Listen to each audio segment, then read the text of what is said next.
Tourquenoises, Tourquenois, bonjour et merci de suivre notre JT local et citoyen. Nous reprenons nos éditions suite à une courte pause. Dorénavant, nous vous proposerons un JT toutes les 2 semaines, ce rythme étant plus adapté à nos équipes de bénévoles et aux actualités tourquenoises. Dans cette 7e édition, nous verrons donc pour la politique. Point sur les élections législatives. Économie, reprise du Café de Vincennes par un jeune couple tourquenois. Social, le forum d'insertion sociale et professionnelle. Sport, l'Office municipal des sports. Et découverte de la semaine, réouverture de la médiathèque Malraux. Commençons avec la politique. Alors que les élections des 13 et 20 mars prochains pour élire notre nouveau député arrivent à grands pas, nos équipes ne sont pas parvenues à organiser un débat citoyen entre tous les candidats.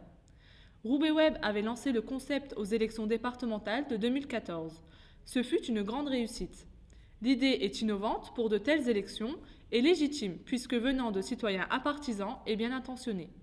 Malheureusement, les différents partis politiques n'ont pas répondu présent à l'appel, malgré le manque cruel de face-à-face local dans notre démocratie. Les habitants de notre circonscription devront donc choisir leurs représentants à l'Assemblée nationale parmi les 8 candidats suivants. Olivier Descamps pour Europe Écologie Les Verts, Alain Mesrague pour le Parti Socialiste, Guillaume Elters pour le Mouvement Républicain et Citoyen, Vincent Ledoux pour les Républicains, Virginie Rosé pour le Front National, Nicolas Rousseau pour le Groupe Républicain, Christophe Charlon pour la Lutte Ouvrière et enfin Thierry Combat pour le Parti Communiste. Économie. Vous connaissez sans doute l'historique Café de Vincennes, situé rue de Gand. Fermé depuis avril 2014, le café a été repris récemment par un jeune couple tourquenois, Hayati et Mehtap. Après quelques travaux de rénovation, tout en gardant des traces du passé, le café a rouvert en janvier de cette année. Le gérant souhaite que son café soit un repère pour décompresser, déstresser et se rassembler. Il souhaite ainsi redynamiser le quartier qu'il connaît bien. Le couple travaille actuellement seul, mais envisagerait déjà la création d'un poste, d'étendre les services proposés et de rebaptiser le café le Jackpot. Rendez leur visite au 188 rue de Gand. Social. Jeudi 25 février, le complexe Léo Lagrange accueillait la 2e édition du Forum de l'insertion sociale et professionnelle. Organisé par le Centre communal d'action sociale de Tourcoing, le but était de faire rencontrer les partenaires professionnels et échanger avec les demandeurs d'emploi. En effet, contrairement à la première édition, le forum était ouvert au public. Une occasion pour les demandeurs d'emploi et allocataires d'aller à la rencontre des entreprises présentes et de s'informer auprès des différents acteurs tels que Pôle emploi, la mission locale, le CCAS ou encore le plan local d'insertion pour l'emploi. Quant aux institutions, cela leur a permis de se coordonner afin d'augmenter leur efficacité sur le terrain. Quelques centaines de personnes se sont déplacées à cette occasion. Sport.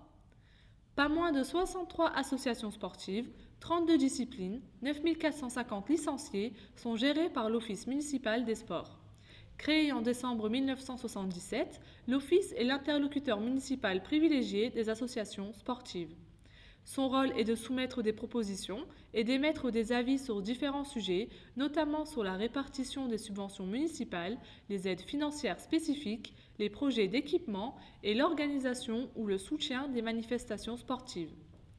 Forte de son expérience et de ses bons résultats, l'OMS apparaît comme le bon élève en la matière, ce qui n'a pas échappé au maire actuel Gérald Darmanin, qui a soumis l'idée de créer un office municipal des associations ayant comme objectif de déterminer les conditions d'attribution des subventions. Si l'office municipal des associations voit le jour, alors la question sur l'avenir de la MDA se poserait.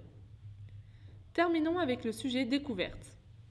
Après 3 mois de fermeture pour travaux, l'historique médiathèque du centre-ville André Malraux a rouvert ses portes au public mardi 23 février. À cette occasion, une journée d'inauguration a été organisée samedi 27 février dès 10h et jusqu'à 20h. Au programme, 4 visites guidées des locaux, inauguration, expo photo, café et même un atelier de maquillage. Près de 1500 personnes ont fait le déplacement pour y assister. La médiathèque est désormais beaucoup plus moderne avec des espaces aérés et décloisonnés. Une des grandes nouveautés est le système de bornes automatique permettant de rendre ses documents 7 jours sur 7 et 24 heures sur 24.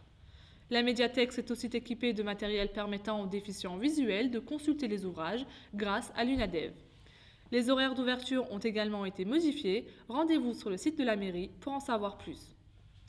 Nous vous remercions d'avoir suivi notre journal et vous incitons à nous contacter pour faire part de vos projets et initiatives. N'oubliez pas de liker et partager. Merci encore et rendez-vous au prochain JT.